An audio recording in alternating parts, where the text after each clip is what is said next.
So what do you guys think about this GM 5600 YMG? Well, here are the comments from the Chaotic Unboxing. First off, the Time Bombardier said C3PO just called, looking for his watch back.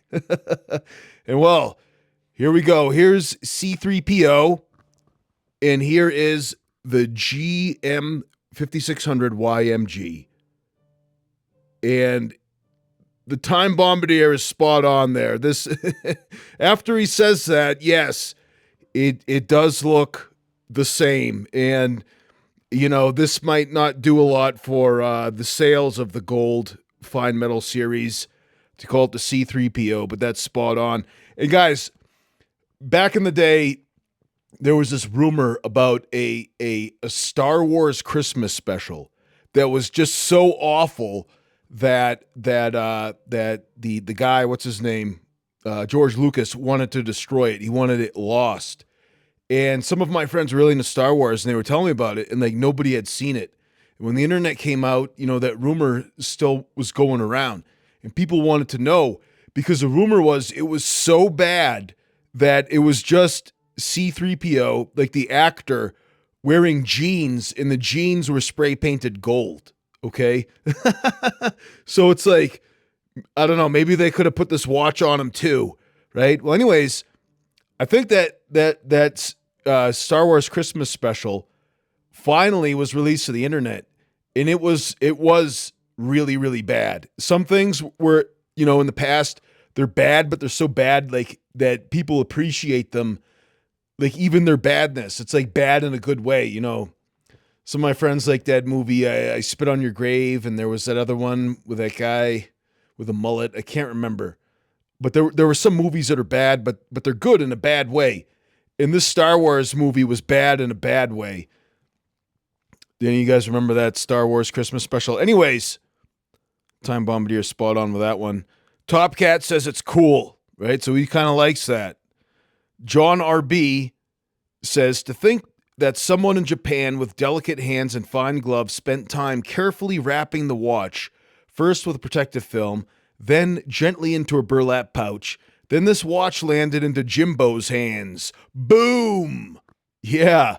You know, I hope that guy was watching. You could see that the G-Shock toughness was shining straight out of the box. And John RB also says that if this band is ever going to scratch or delaminate, we're about to find out. That's right. But not with this one, as I said. Ralph Reinhardt says, careful, Jim. That appears to be a polymimetic ally over a combat chassis. In other words, a Terminator watch. Seriously, though, nice watch, sir. All right, so we got a mixed response. Some people like it, some people not really their style, I guess they would say. Debian I3 says, cool, funny video. Love it from you and your family. Greetings from Germany. All right, so Debian I3, obviously a Linux user from Germany. Oh, Marcus was asking if the keeper is metal or plastic. I got to respond to that when it's metal. And Philip Lahell says, I don't know what to say. It's just too shiny for me. I think it's a fingerprint magnet. Interesting design, but maybe I would try the silver one. No Multiband 6 and no solar. I'm waiting for the durability test. And actually, as a preview, just a hint, I did try buy the silver one. So stay tuned for that silver unboxing, all right? And MRJ BTA says, like a 200-pound gorilla with a new toy, throwing it all over the place. The gold band looks way cooler than I thought it would. And first of all, about gorillas, 200 pounds is not that much for a gorilla because I weigh 280. All right. So, you know, you got to bump up the weight of the gorilla. And he thinks that the gold looks cool. So, like I said, some guys like it, some guys don't. All right. We have a split decision so far. And Termit, all right. I know that Termit's not going to like this one, but let's read his comment anyways. It's a very blingy, I must say. Do I like it or no? No, of course. I got absolutely nothing against it, but I like stealthy tools. That's just a personal preference. I must say that could be a stainless G-Shock killer if it withstands a test of time and a test of abrasion too. And in my opinion, that price tag is very painful for fancily painted DW5600. But okay, whoever wants to pay, go ahead. That's a new technology in painting, whatever. I mean, I paid at least $120 less for a new GW5000U a couple of years ago, which is definitely different. Another level, I should say. Good job anyways. If that's what's going to make you happy, go ahead, bud. Good video.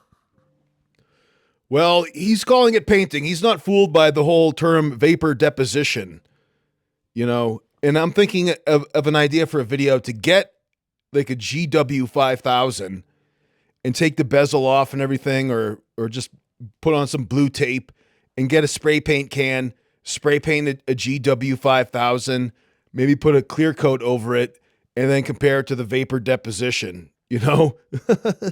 But I knew that this was not going to be Termit's cup of tea. You know, he brings out a good point that this shiny gold is not really good for stealth. And then Adam Smith, like he's been asking me to review the GX56TU, okay, which is the two-tone King with a positive screen. And I told you guys about it. I told you guys to buy it because it was going to sell out. I just knew it, and it did sell out. And then I read on G-Shock World that it's discontinued. Okay, and so I have the King. I have the GXW56BB, and so that I've already talked about the pros and cons about it. And is the GX56TU the same? I don't know, but part of the premise of this channel is to help you guys make decisions on what to buy. And so I think that it might be too much of a it might not be like really in keeping with the whole premise of the channel to review and tough test a watch that's discontinued and sold out. You know what I mean? I mean, if we really like, I would like to know if the King is like more mud resistant and tougher than the Mudman and Mudmaster, etc. And so in the future, I'd like to pit those against each other in really harsh environments and see like just how mudproof it is, because the King does not have any give to its buttons at all, right? But I want to be able to include a King that the viewer can still buy. You know what I mean? And so I'm hoping that G-Shock gets the point and makes another positive screen King, not limited edition, just a regular run, so that if it's battle proven, the guys who want it can get it. That's what I want. Okay, so I just say to Adam and everybody else, you know, that let's hold out. Let's just wait a little bit. I mean, I'll see. There's the gray market still has the two-tone King. Okay. You know, like Amazon and some of these places, it's a little bit sketchy buying from there. In general, I only buy my G-Shocks from G-Shock. All right, but I would like to know, because I'm very curious, like how much more mud resistant is the King versus the other newer watches that are rated mud resistant. All right, and this is obviously not the purpose of this video, but I just want to bring it up now because Adam Smith has been putting in the comments that I should still buy the two-tone King, all right?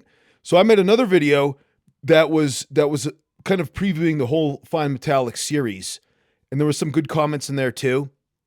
Tim Johnson checked in, and John RB wrote a message to Casio, said, "Dear Casio son, please be making a Kincaid Sun limited edition Mudman with metal case and diesel resist in a long band." Yeah, that would be cool, right? They should have some certified diesel resistant watches.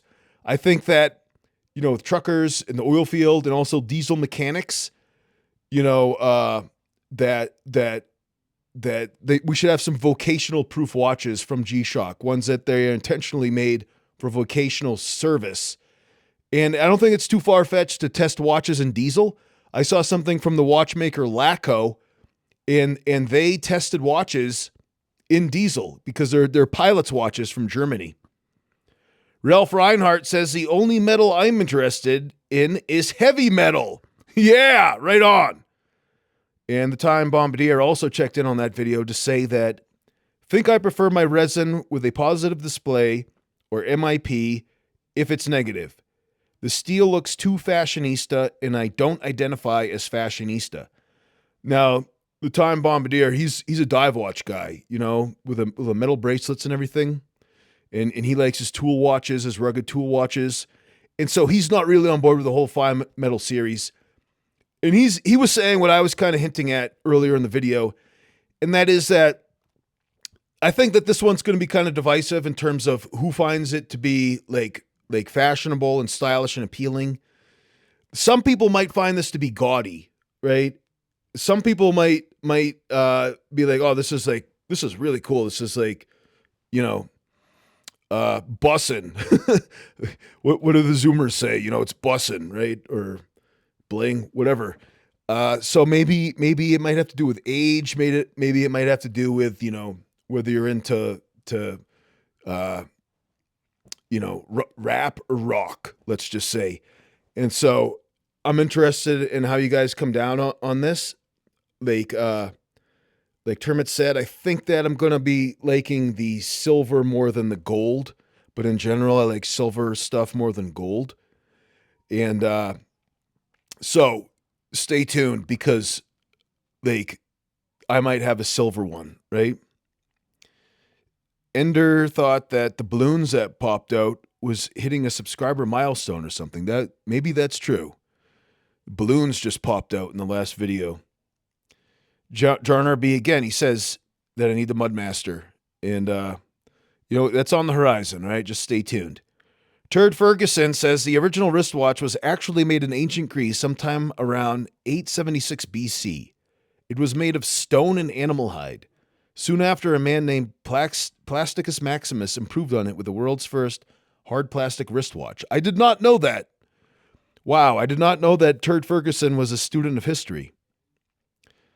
And Ed Beezy says, it's a G-Shock, not a mall watch. Need to be bang out. All right. So, not sure if he's calling this Phi Metallic series a mall watch or not. Or he's saying it's not a mall watch. So, again, I think that the Phi Metallic is going to be love or hate, right? And I'll test this out some more to tell you guys where I fall down on love or hate, but I do admire all the work that G-Shock put into designing this one, the gold one, and soon I'll try out the silver one. All right. Philip Lahell in this video, he wrote some more. He said that, yes, interesting design of the strap. I would purchase a silver color strap to put on my GMW B5000 D-1ER full metal G-Shock. In cold weather, I prefer resin or Cador band. The watches are nothing extraordinary, only the color in the package was changed. They should reissue some of the older models which were more functional. This Casio series are overhyped. Yes, I know that they are the best-selling ones, but for me, just boring. I want something new, maybe a new Mudmaster with MIP display and GPS on board. Unfortunately, G-Shock is slowly becoming a cheap fashion brand and losing its identity with this blingy, shiny releases. G-Shock is about durability, functions, and features, but they release this. No thanks. And Scott K also has a similar sentiment, maybe said a little bit succinctly, but he says, these watches are basically junk, in my humble opinion. All right, like I said, response from you guys is running the gamut. Some like them, some don't, okay? No consensus, split decision. But Philip Lahell brings up a good point in terms of cold weather, right? I didn't think about it because I'm in Texas. Cold weather is just, mildly cold. But the band being resin is won't get as cold as a steel band, right? But you still have that look of steel. And he brought up the idea of putting the silver band on his GMW B5000. Okay, so would that work? I don't know, because doesn't that one have like fingers? because this band it looks like it's about the same size in the inner lug as a regular resin band. So would it go into like a Full Metal G-Shock? I'm not sure, but I don't think it would. But just the idea that would be cool, because the GMW B5000, that one does have solar, that one does have the multi-band, right? And that one has the additional functions as like on the 5610 that I was comparing this one to earlier. So a lot to think about, but you know, I don't know if I really can pull this one off, but I did have fun wearing it. And this is the GM 5600 YMG. And so, you know, I'm also looking forward to this other fine metal watch that I'll unbox, so stay tuned for that video. And while I'm filming this today, Dan, the FedEx driver, is bringing my Casio AE 1600. So when it rains, it pours in G-Shock world. So many releases. I'm just being bombarded by these releases. The budget for my channel is blowing up, having to buy all these watches. Because in addition to that, the that brown GD010, the Cordura band, that one has just been released too. So the budget for my channel is absolutely blown up. And, you know, I operate this 3-figure G-Shock review business on YouTube, but now it's like a negative 3-figure business. But we're having a lot of fun. And like I said, you know, if you're in the West Texas area, check Facebook Marketplace. You might see one like this on there. But I'll tough test the other fine metal one. We'll see how abrasion resistant it is. And hopefully it passes, because you know, I like silver. You know, some people say that silver's number 2 and gold's number 1. But, you know, in terms of wearing, in terms of the appearance on your body, on my body, I think that I pull off silver better. That's my opinion. Gentlemen, Jesus is the way, the truth, and the life. No man comes to the Father except through him. I'm Jim Kincaid. Thanks for watching.